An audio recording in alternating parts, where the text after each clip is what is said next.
마태복음 24장과 25장은 지구 종말에 대한 예언이 담겨져 있습니다. 오늘 본문을 통하여 우리는 이 세상의 것, 지구 종말이 분명히 있다라는, 온다라는 사실에 대하여 알 수가 있지요. 이 지구는 반드시 종말한다. 종말의 때가 있다. 끝이 있다는 거예요. 성경은 말씀하고 있습니다. 노스트라다무스가 1990년 지구가 멸망한다고 예언을 했죠. 지구 종말이 1999년에 이루어질 것이다. 하지만 이루어지지 않았죠.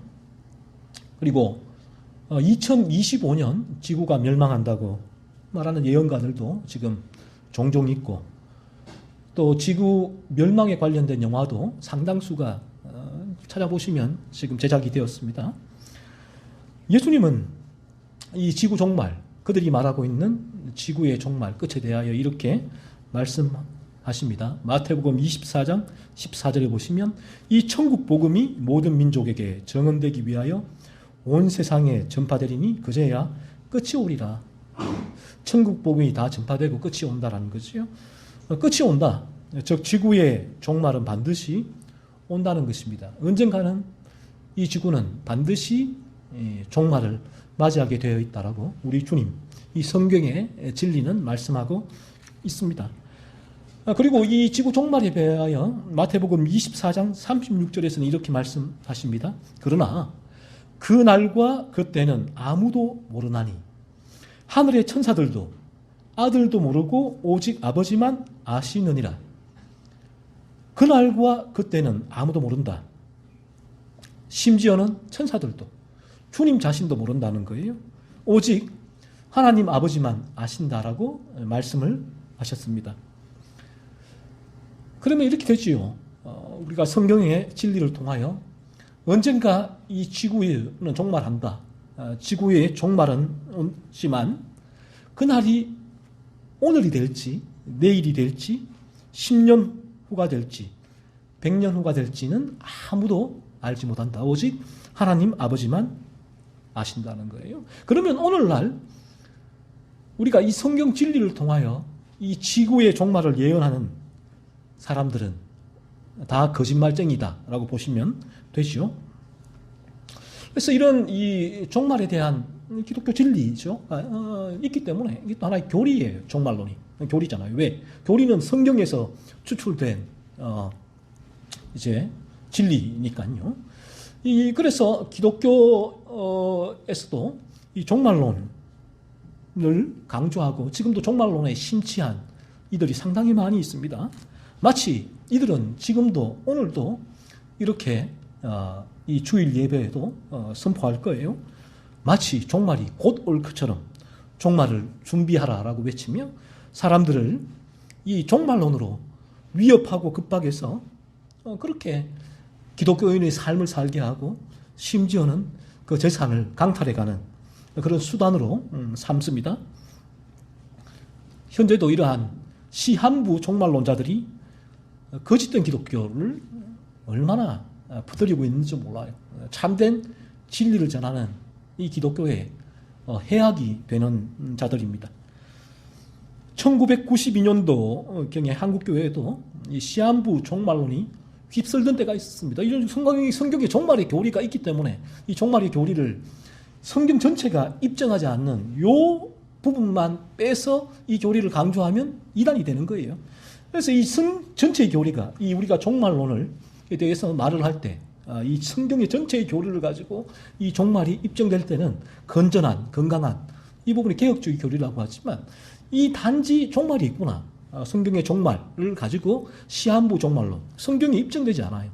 이 부분을 가지고 성경 전체의 마냥, 진리 마냥 전하게 될 때 이들을 이단이라고 합니다. 그래서 1992년도경에 한국교회에도 이 시한부 종말론이 휩쓸었습니다.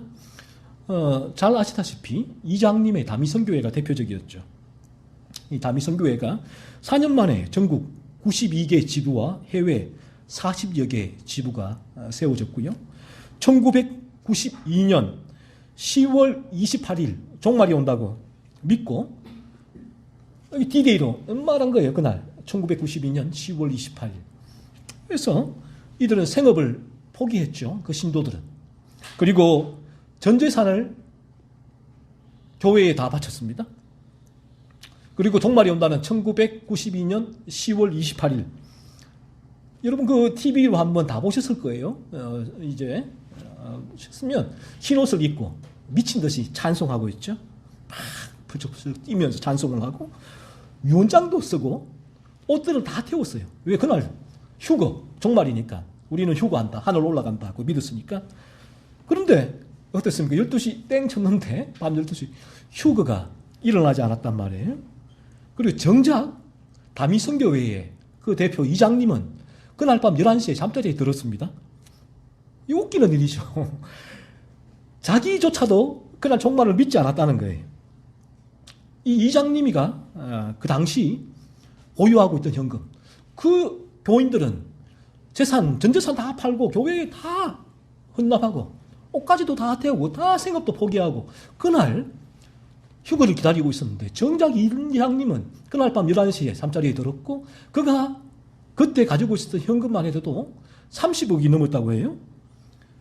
그리고 그날 그 필리핀에도 200명의 다미성교회 교인들이 휴거를 기다리다가 아무 일도 일어나지 않으니까 이제 다미성교회에서 이렇게 얘기를 했대요. 교통 체증 때문에 주님이 늦게 오신다고 얘기를 했대요. 얼마나 웃은 일입니까? 근데 이게 믿어져요. 잘못된 교리에 심취가 되면. 이런 부분도 저희가 보기에는 이게 얼마나 말도 안 되는 얘기지만 믿어진단 말이에요.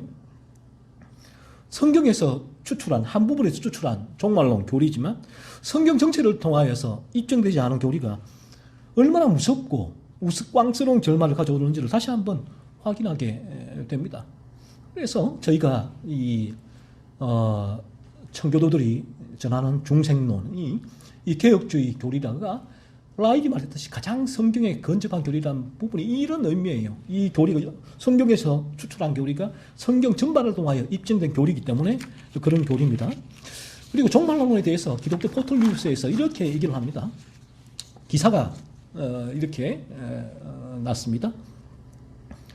한국교회는 1992년 시한부 종말론 이후에도 유사 종말론을 가진 단체들이 사라지지 않고 교회 언저리에서 여전히 판을 치고 있다. 지금까지도. 베리칩이라는 사람 몸에 이식하는 칩을 요한계시록 7장 14장에 나오는 짐승의 표 666으로 해석하는 사람들도 있다. 스달서기 구원파 한때 또 유행했었죠. 이 베리칩을 가지고 얼마나 위협했는지 몰라요. 이게 잘못됐죠. 이런 해석은 이미 시한부 종말론자들이 바코드라고 해석하며 써먹었던 것인데 그 해석법이 사라지지 않고 베리칩, 생체칩, RIFD 칩으로 외형적 변형만 됐을 뿐 재탕, 삼탕되면서 반복되고 있다. 시한부 종말론에 대한 진정한 반성이 없다 보니 말세의 피난처라며 뭔가 내세우는 이단에 기존 교회의 신도들이 속는 악순환이 계속되고 있다. 2014년 이단으로 규정된 신옥주를 따르는 400여 명의 신도들이 한국에서 8천여 킬로미터 떨어진 피지로 집단 이주했다. 홍혜선이 2014년 12월 14일 전쟁이 난다는 예언을 하자 여기에 공포를 느낀 사람들이 태국으로 피신해 사회 문제가 됐다. 이외에도 박명호는 브라질이 말세 예비치라며 한농복구의 신도 1000여 명의 신도들을 이주시켰다. 그리고 몇 년 전 천국과 지옥을 다녀왔다며 지옥의 소리를 전파해 무리를 일으켰던 경기도 양주의 덕정사랑교회 김양환 목사 측도 현재 말세 예비처라며 남아공으로 신도를 이주시키려 준비 중에 있다. 종말론자들. 오늘도 이런 종말론자에 속고 있는 사람들이 얼마나 많은지 몰라요? 왜요? 먹혀요. 두려우니까. 무서우니까. 성경은 주님의 재림으로 말미암아 지구의 종말은 반드시 온다고 말씀해요. 종말은 성경적인 교리입니다. 하지만 그날과 그 시는 이 사이비 종말론자들이 얘기하듯이 하나님 위에는 아무도 모른다고 성경은 분명하게 말씀하고 있습니다. 그래서 우리가 거듭나게 되면 종말을 믿습니다. 종말론자가 돼요. 우리가 종말론자로서 주님의 재림을 기대하며 죄를 죽이는 거룩한 삶을 오늘 이 시간 살아가게 됩니다. 하지만 시한부 종말론자나 비성경적인 종말론자들처럼 주님의 종말만을 바라보고 기다리면서 현재의 삶을 나태하게 살거나 종말의 두려움 때문에 나의 신앙을 이어가지는 않아요. 주님의 재림을 기대하죠. 그래서 이제 초대교회 성도들도 늘 인사가 그러했다잖아요. 마라나타, 주 예수여, 어서 오시옵소서. 이들이 시한부 종말론자들입니까? 아니에요. 주님의 재림을 우리가 거듭나게 될 때는 이 종말을, 교리를 믿기 때문에 이 주님의 재림을 다시 오심이죠. 기다리죠. 기대하게 됩니다. 그래서 내게 주어진 삶을 죄를 죽이고 거룩을 추구하면서 하루하루를, 그날이 언제인지 모르지만 그날이 올 것이라는 건 분명히 알기 때문에 깨어있으라 라는 말씀처럼 깨어있게 되는 삶이, 깨어있는 삶이 어떤 삶입니까? 죄를 죽이는 거룩한 삶, 나의 현재의 삶에 최선을 다하는 삶이죠. 우리 주님이 반드시 오실 것이고 주님의 오심을 기다리지만 우리 주님께서 오늘 오셔도 no problem, 10년 후에 오셔도 no problem, 내 살아생전에 오시지 않아도 no problem이죠. 종말이 현재 나의 삶에 어떤 현격한 변화를 일으키지 않습니다. 근본적인 변화를 일으키지 않는단 말이에요.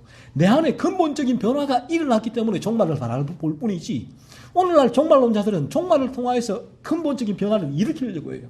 내가 이쪽 삶이면 왼쪽으로 방향성이 설정된 삶을 종말을 주입시켜서 오른쪽으로 돌리려고 한단 말이에요. 성경은 그렇지가 않죠. 성경의 교리는 우리가 거듭남으로 새로운 피조물이 되었기 때문에 이 삶이 유턴해서 종말을 바라보게 되는 거예요. 그래서 종말을 바라보게 되는 것이에요. 그래서 종말이 나의 삶에 근본적인 변화를 일으키지 않게 된다는 것이죠. 이처럼 우리 주님께서 재림하시는, 다시 오시는 그날이 종말의 날이다. 성경은 말씀하고 계시는데, 그날은 알 수 없지만 장차 반드시 주님은 모든 천사와 함께 재림하신다고 오늘 본문 31절에서도 분명히 말씀하고 있습니다. 그러면 우리 주님께서 재림하시는 그날에 어떤 일이 일어나는가 하는 것입니다. 31절에 보시면 주님은 재림하셔서 영광의 보좌에 앉으신다고 말씀하세요. 재림하시는 그날에 우리 주님이 영광의 보좌에 앉으십니다. 디모데후서 4장 8절은 이 주님이 영광의 보좌에 앉으시는 것을 이렇게 말씀을 합니다. 이제 후로는 나를 위하여 의의 면류관이 예비되었으므로 주 곧 의로우신 재판장이 그날에 내게 주실 것이며 라고 말씀을 하고 있습니다.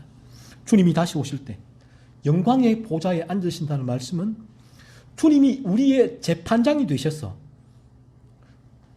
우리를 천국행, 지옥행 판결을 내리신다는 그런 의미라는 것이죠. 오늘 본문 32절과 33절은 이렇게 말씀합니다. 모든 민족을 그 앞에 모으고 각각 구분하기를 목자가 양과 염소를 구분하는 것 같이 하여 양은 그 오른편에 염소는 왼편에 두리라. 모든 민족을 그 앞에 모으고 구분하신다는 그런 뜻은 우리 모두가 장차 모두예요. 이 땅의 모든 사람이 한 사람도 빠짐없이 장차 하나님의 재판장 앞에 서서 재판을 받게 된다는 뜻이에요. 한 명도 그 하나님의 재판정에 서지 않을 사람은 없다라는 것입니다. 이 자리에 있는 우리 모두도 장차 모두 하나님의 재판정에 서서 하나님, 우리 주님의 재판장이신 그 재판을 받게 될 것이라는 것이죠. 성경은 분명히 이 사실을 말씀을 합니다.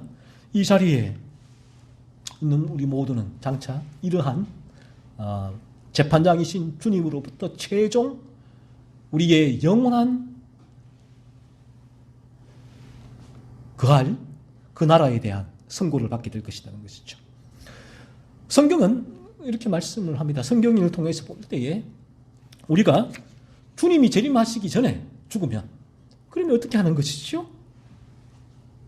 그때도 최종 선고를 받고 중간 상태라고, 중간 상태인 최종 선고를 받고 거듭난 자들은 중간 상태인 낙원에 있게 되고, 거듭나지 않은 아들은 주님 재림 전에는 죽게 되어지면 최종 선고를 받고 음부에 있게 되었습니다. 하지만 이 중간 상태, 음부와 낙원이 뭐 지옥과 천국의 제3의 장소는 아니에요. 가톨릭이 말하는 것처럼 천국과 지옥과의 본질은 같은 상태다라고 보시면 됩니다. 그래서 그냥 천국과 지옥이라고 보아도 크게 무방하다라고 웨스트민스터 소요리 문답 37번에서 이 중간 상태에 대해서 우리에게 이렇게 설명을 하게 됩니다. 그래서 저희가 주님 재림 직전에 하시기 전에 죽게 되었으면 이처럼 최종 선고를 받고 거듭난 자는 낙원, 거듭난 자는 음부에 있다가 주님 재림 시에 우리의 육체와 결합해서 부활을 하게 된다라고 성경은 말씀을 하십니다. 우리 모두는 주님 재림 직전에 죽거나 또 재림으로 종말이 오거나 재판장이신 주님으로부터 재판을 받고 최종 그 알 것의 선고를 받게 됩니다. 저는 이 자리에 나오신 여러분 모두가 레오나드 레이번힐 목사님이 말씀하시던 그날 재림 전에 내가 죽던 주님이 재림인 하시던 최종 선고를 받는 그 재판정 앞에 설 때에 땅을 치며 후회하는 일이 없기를 간절히 바랍니다. 살아생전 거듭나야만 해요. 우리 인간은 어리석은 인간이 우리의 어리석음은 시간이 많다고 여겨요. 그래서 주님은 그 부자에게 내가 돈 많이 벌었으니까 저축해 놓고 평생 잘 먹고 잘 살아야지 라고 했을 때 우리 하나님은 이 부자에게 어리석은 자여 오늘 밤에 내가 네 영혼을 도로찾겠다라고 말씀하셨는데 이 어리석음은 뭡니까? 자신의 생명의 주인이 하나님이란 사실을 몰랐던 것이다 라는 것이죠. 그래서 우리 인간은 이렇게 이 죄의 가운데 있는 인간은 어리석습니다. 시간이 많다고 생각을 해요. 이렇게 죄 짓고 살다가 죽기 전에 예수님만 믿으면 되지 않을까라고 생각하지만 하나님은 이런 사람을 어리석다라고 말씀하십니다.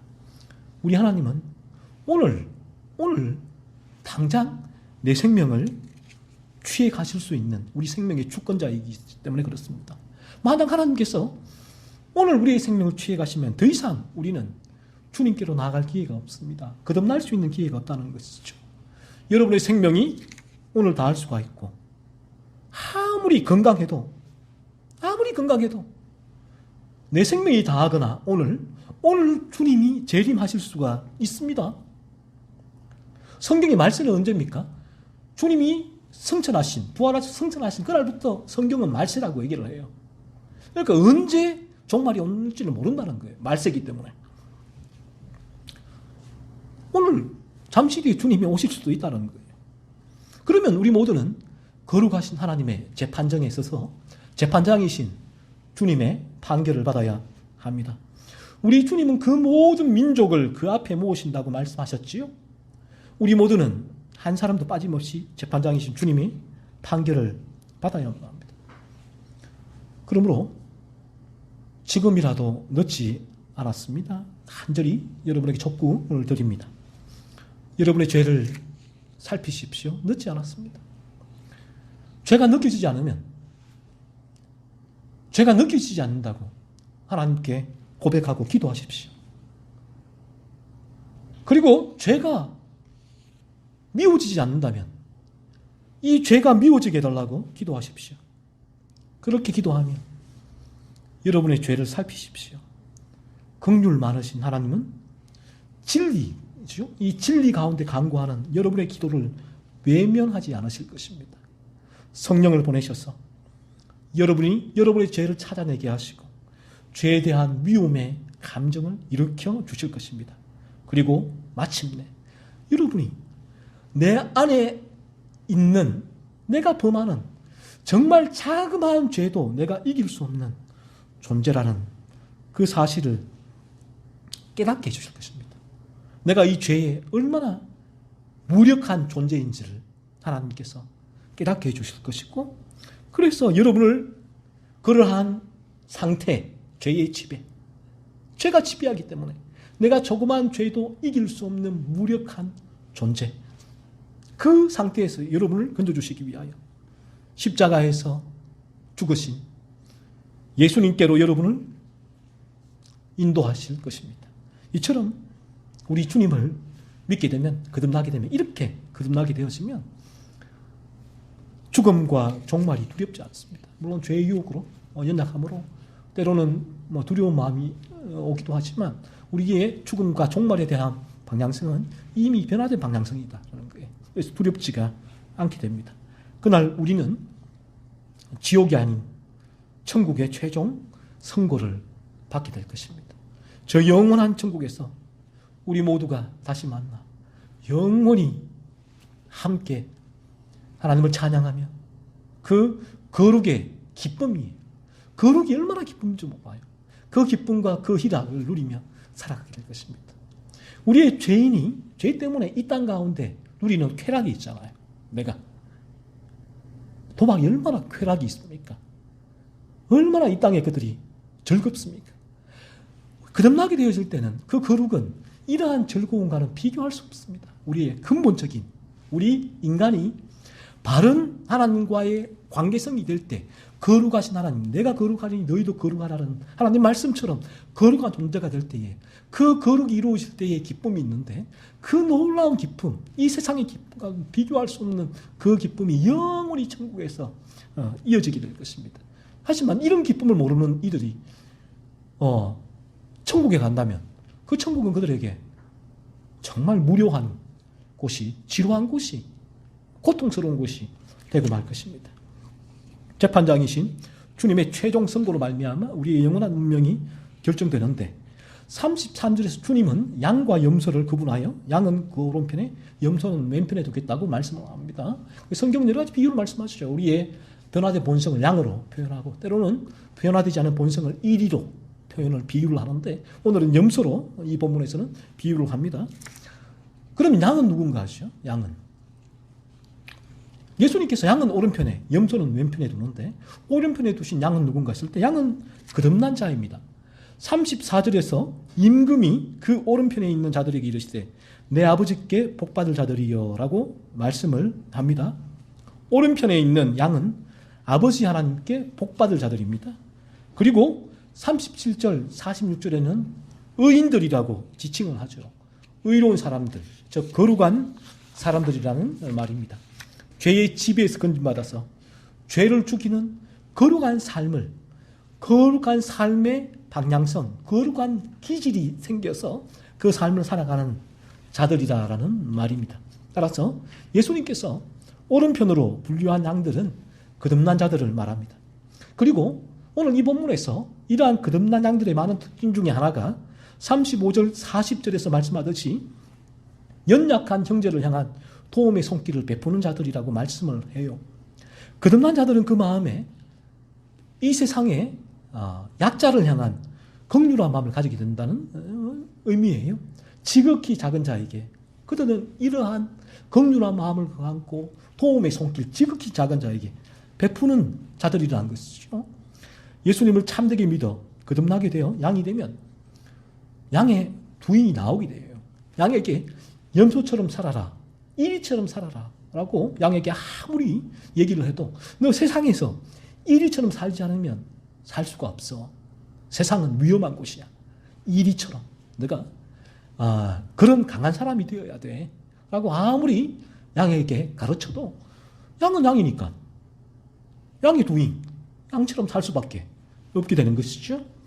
오늘 그 특징들 중에 하나가 약한 자들을 향하여 긍휼한 마음을 가지게 된다는 거예요. 긍휼한 마음이 일어나게 되는 거예요. 그냥 내가 외적으로 그 선행을 해야지, 약자를 위해서 살아야지 이가 아니라 내 안에 있는 긍휼한 마음이 일어나게 되고, 그 긍휼한 마음이 양의 도인으로 흘러가는 것이 도움의 손길을 베푸는 것이라는 것입니다. 그래서 우리가 지극히 작은 자, 약자들을 향하여 긍휼한 마음을 가지게 되고, 우리가 어디에 있든지 간에 항상 그 약자들이 먼저 보이게 되죠. 그래서 그들을 돌보고 배려하고 대변하는 삶을 살게 된다는 것입니다. 우리는 거듭날 때에 진정으로 약자에 대한 긍휼한 마음이 일어나게 돼요. 변화된 본성에서 일어나게 되는 거예요. 양의 본성이죠. 그리고 그 긍휼한 마음이 그들을 향한 도움의 손길로 나가게 된다라는 것이죠. 오늘날 이 생리적인 인간, 자연인은 본능, 인리의 본능은 강자편입니다.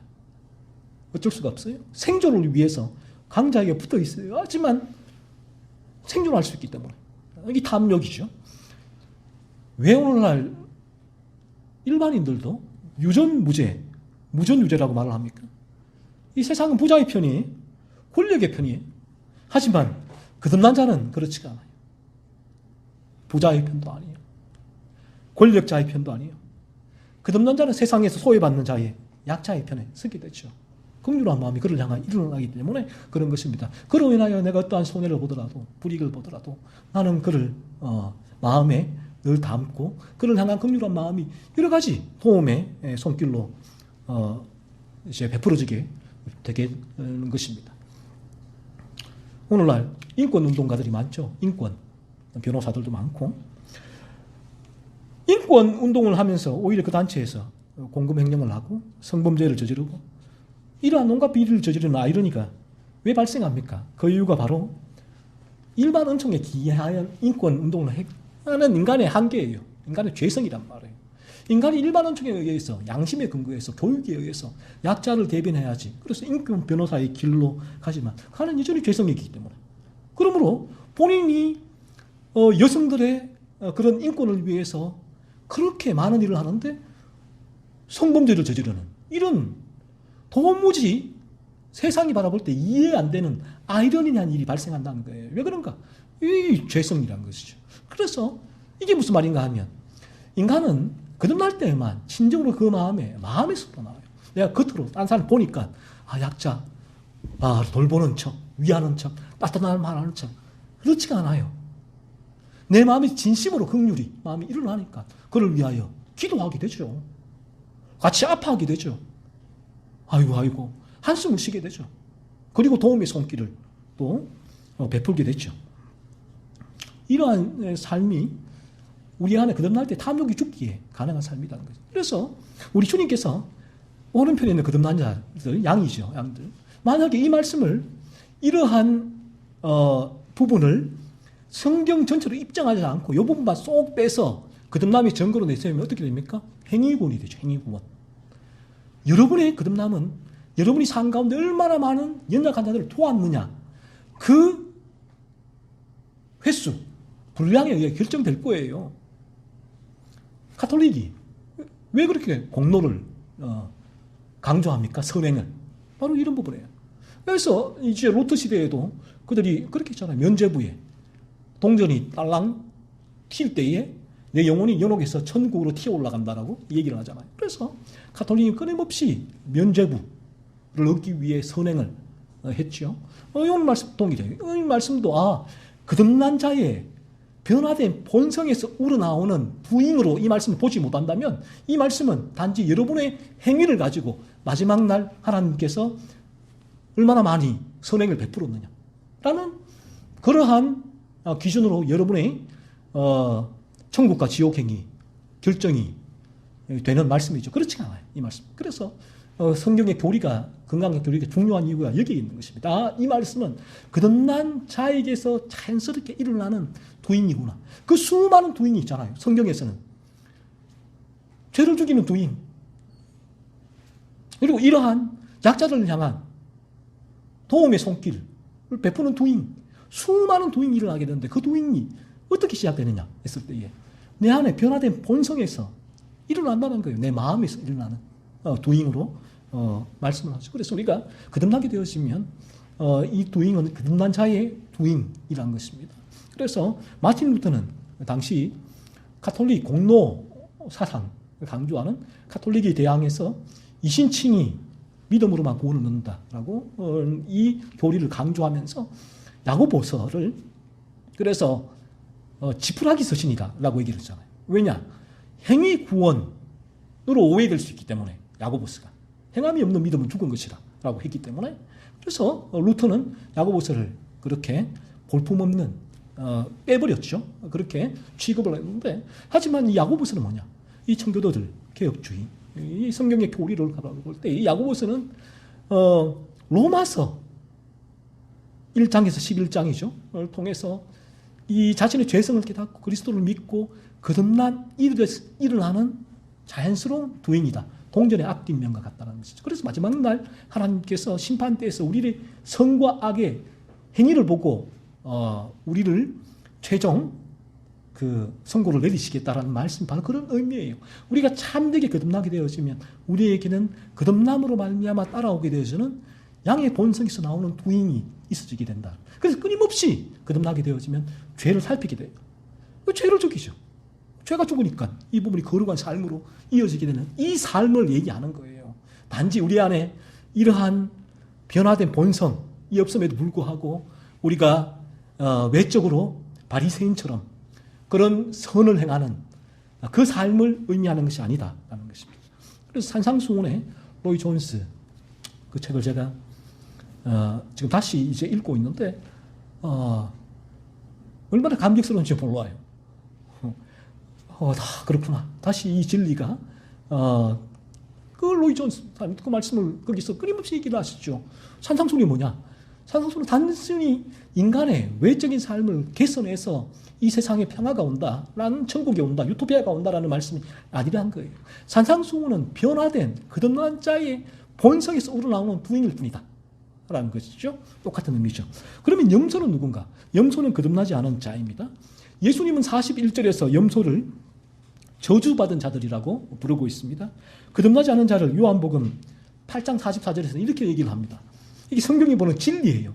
그래서 우리가 이 진리를 통해서 볼 때에 자연인은 이 분노를 하게 되죠. 진리를 들을 때. 하지만 이 성경은 진리고 우리는 이 진리를 그대로 전할 수밖에 없는데, 요한복음 8장 44절은 주님이 너희 아비가 마귀다 라고 말씀을 하십니다. 거듭나지 않으면 우리 아비가 마귀란 것이죠. 무슨 말입니까? 마귀의 자식이라는 것이죠. 사도행전 13장 10절은 마귀의 자식, 모든 의의 원수다. 거듭나지 않은 자는. 대놓고 얘기를 하죠. 요한일서 3장 10절에서도 거듭나지 않은 자를 마귀의 자녀들이라고 말씀하고 있죠. 에베소서 2장 3절은 거듭나지 않은 자를 하나님의 진노의 자녀, 로마서 5장 10절은 하나님의 원수라고 말을 합니다. 그래서 마귀의 자식, 거듭나지 않으면, 왜? 죄가 물들어있기 때문에. 그래서 인간은, 저는 죄송합니다만 모든 자연인을 괴물이다라고 표현을 하고, 저도 괴물. 하나님의 은혜 가르면 저도 괴물이에요. 예전에 나는 괴물의 본성이 있다. 죄의 유혹이 끊임없이. 이런 내가 누구 앞에 있어서 내가 너보다 나라고 말할 수가 있습니까? 그럴 수가 없죠. 사도 바울이 왜 내가 죄인 중에 괴수다라고 그 얘기를 했습니까? 바로 이러한 죄악된 본성을 진리를 통하여 성령께서 깊이 깨닫게 하시고, 그래서 그리스도를 믿고 이제는 그 죄를 죽이는 거룩한 삶을 살고, 그 삶이 또 자기 힘으로 되어지지 않는다. 그러므로 또 그리스도를 바라볼 수밖에 없는 자신의 연약함, 무력함을 늘 바라보는 자에서 나오는 겸손의 고백. 겸손하라고 해서 겸손할 수 있는 사람은 이 세상에 아무도 없습니다. 이 겸손도 똑같아요. 양의 부인이에요. 내 안에 변화된 본성에서 나올 수밖에 없는 거예요. 그에게 교만하십시오. 교만해. 넌 좀 교만해야 돼. 널 좀 내세우고 남들 앞에 좀 너가 나빠는 걸 보여줘 라고 아무리 얘기를 해도 거듭나게 되어지면 변화된 본성이 그러한 나의 무력함을 늘 보게 하기 때문에, 내가 이런 무력한데 어떻게 가늠한 여인에게 돌을 들고 던질 수가 있습니까? 하지만 유대인들이 어떻게 했습니까? 돌들로 다 던졌잖아요. 나는 의롭다고. 이 바리새인이자. 얼마 전에 인천에 한 초등학생이 학대로 죽었잖아요. 사망. 지금 그 부분이 뉴스에 어제 그것이 알고 싶다 또 방영을 했고, 그제도 뭐 실화 탐사된가 계속 이슈가 됐는데, 이제 재혼한 이 아들이에요. 아버지가 재혼을 했어요. 그래서 이 애가 그 가정에 간 거죠. 그러니까 어머니가 계모죠, 계모고. 근데 어머니가 독실한 신앙이에요. 독실한. 그래서 그 이후에 또 딸을 놓아 출산했고, 친딸이 있고, 이 아들은 이제 전 어머니의 딸인데, 교회 가서 온 가족이 찬양하고 예배하고 겉으로 보면 또 신앙이 워낙 독실했대요. 독실했다. 그런데 이 계모가 얘를 때려 죽였잖아요. 그리고 그 CCTV에 그 얘를 묶어놓고 세워놓고 밤에 잠도 못 자게 하고 묶어놓고 온데 두드려 맞았어. 두드려 맞아 죽은 거예요. 맞아서. 그 출혈로 인해서 마침 애가 12살짜리가 학대를 당해서 26kg인가 애가. 그리고 그 새벽에 애를 못 자게 계속 깨우고 죽기 전날 밤에 깨우고 그리고 그 애한테 뭘 시켰느냐 성경을 필사하라고 시켰어요. 성경을 필사하라고. 또 이런 분들 중에 그것도 목사 자녀들도 있다고 하잖아요. 그렇게 이렇게 사람을 학대하고 죽인. 도대체 이 부분이 여러분 이해가 됐어요? 이해가 됐어요? 그렇게 독실한 신앙인들이 왜 그렇게 악랄해도 그렇게 악랄하게 그 연약한 지극히 작은 자 그에게 그런 악랄한 짓을 합니까?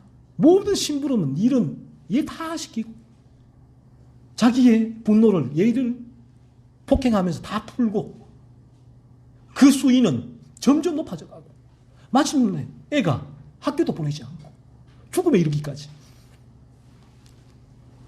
괴물 아니에요? 괴물.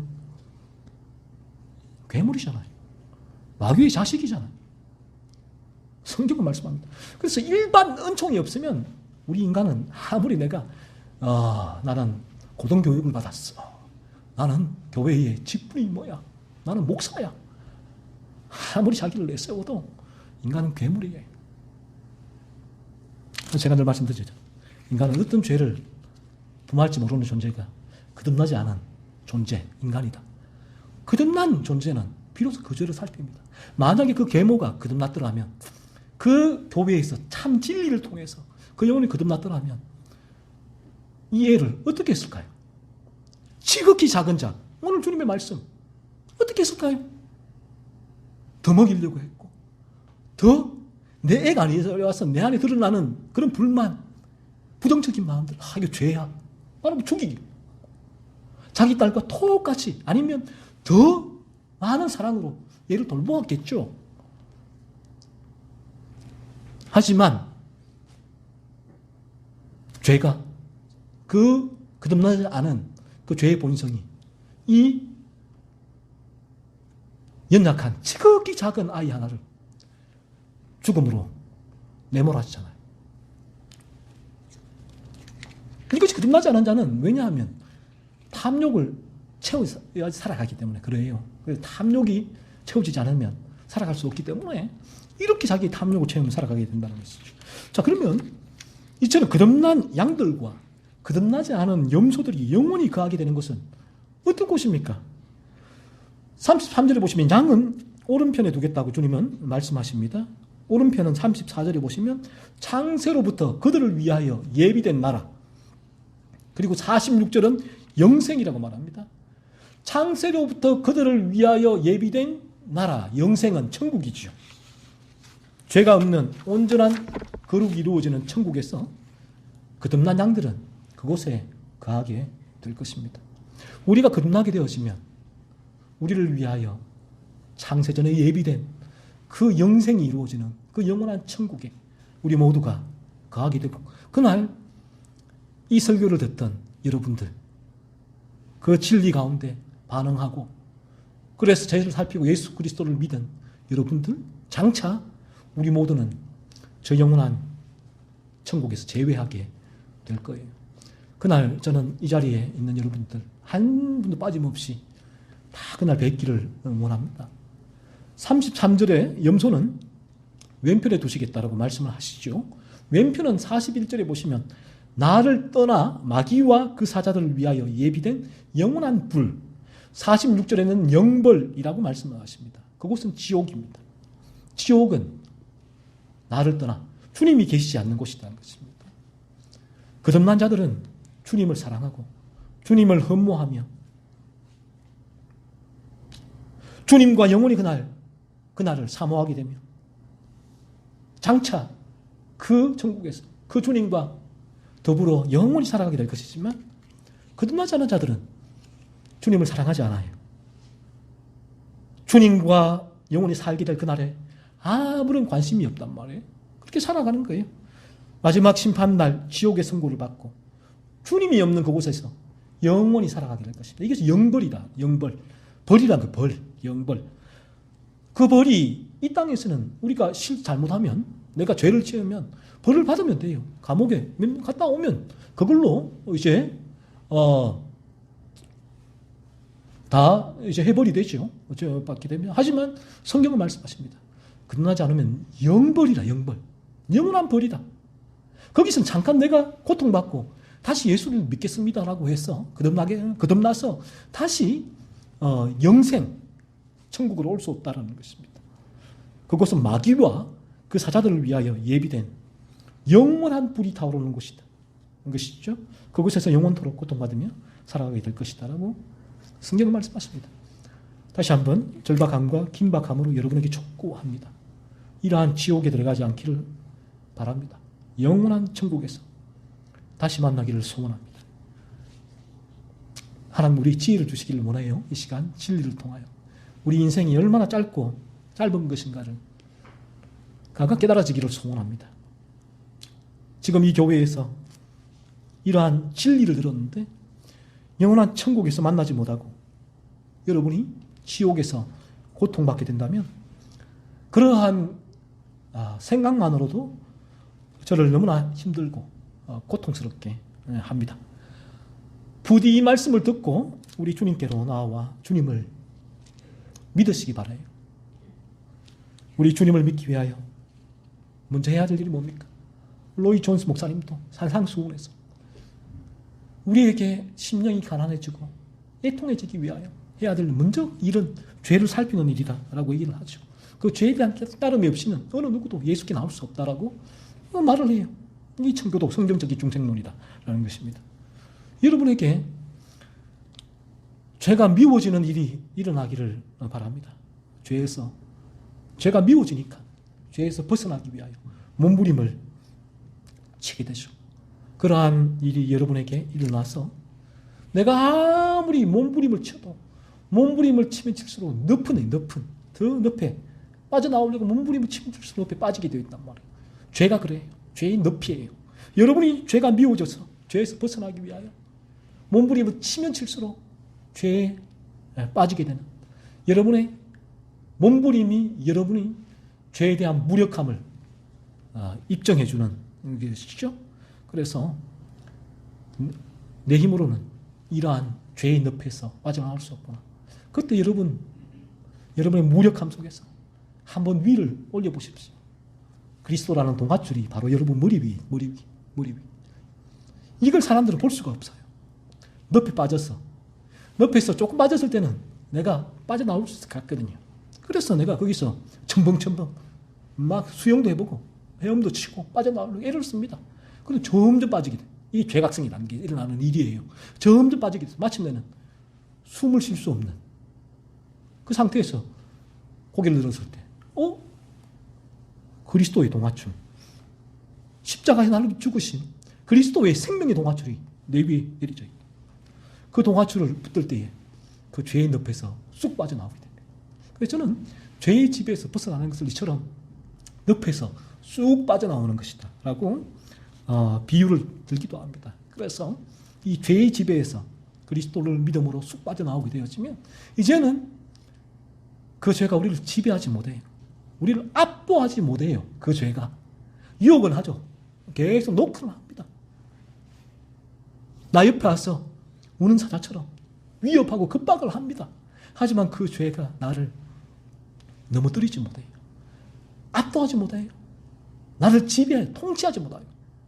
나를 통치하시는 그리스도 거듭남으로 내 안에 그리스도가 나를 통치하시고 이제는 그리스도의 생명이 내 안에 살아 숨쉬게 되고 그 생명이 작동하는 이상은 죄는 우리를 지배할 수 없습니다. 그 생명이 내 안에 작동할 때에는 그 죄를 찾아내게 되고 그 죄를 이제는 죽이는 그 삶이 거룩한 삶이 우리에게 일어나게 된다라는 것입니다. 십자가에 달리신 그 주님을 바라보십시오. 여러분의 눈을 들어보십시오. 십자가에서 나를 위해 죽으신 주님이라는 동아줄이 여러분 바로 머리 위에 내리워져 있습니다. 여러분을 그러한 죄에서 건지시기 위하여, 영벌, 지옥에서 건지시기 위하여, 염소에서 양으로의 존재로 변화시키기 위하여 주님은 십자가에서 그 지옥의 고통을 감내하셨습니다. 지옥의 고통이다. 주님은 그렇게 표현하십니다. 십자가에서 여러분을 향하여 우리 주님은 사랑의 눈길을 베푸시고 주님 앞으로 나오라고 간절하게 요청하시는 이 주님의 부름에 여러분 귀 기울이십시오. 지금도 늦지 않았습니다. 늦었다고 생각할 때가 가장 빠를 때입니다. 다시 말씀드립니다. 오늘 주님은 말씀하십니다. 종말은 온다. 반드시 주님의 재림과 더불어 하시는 그날이 종말의 날이다. 말씀하십니다. 그 주님의 종말은, 이 세상의 종말은, 주님의 재림은 오늘 일어날지 언제 일어날지 모른다. 그리고 우리가 주님의 재림 전에 죽게 되어지면 심판장이신 그리스도 앞에 우리 모두가 한 사람도 빠지며 서게 된다. 그때 우리는 판결을 받게 된다. 거듭난 양은 오른편, 영원한 천국, 거듭나지 않은 염소는 왼편, 영원한 지옥에 가게 된다는 사실을 여러분 명심하십시오. 명심하시고, 지금 여러분의 생은 짧습니다. 짧고 짧아요. 죄송하지만 얼마 우리의 이 땅에서 너무나 짧아요. 저는 제가 초등학생이 엊그제인 것 같은데 벌써 이렇게 50이 넘어버렸지 않습니까? 이 세월이 얼마나 빠른지 모아요. 여러분, 긴박감, 절박감을 가지시고 오늘 이 시간부터 여러분의 죄를 살피십시오. 기도하시면서. 그게 잘 안 되면 기도하세요. 하나님 제발 내 죄를 좀 내가 살펴보게 해달라고. 이 죄가 미워지게 해달라고. 기도하세요. 그리고 이 죄에서 통해서 내가 죄를 이길 수 없기 때문에 예수님께 나아가게 해달라고. 예수님 필요합니다. 고백하십시오. 그 주님을 믿으십시오. 그리고 이미 이 길을 걷고 있는 이들은 이 말씀을 통하여 그 종말을 바라보며 더더욱 온전한 거룩을 위하여 나아가는 동력이 되는 그러한 말씀이 되기를 소원합니다.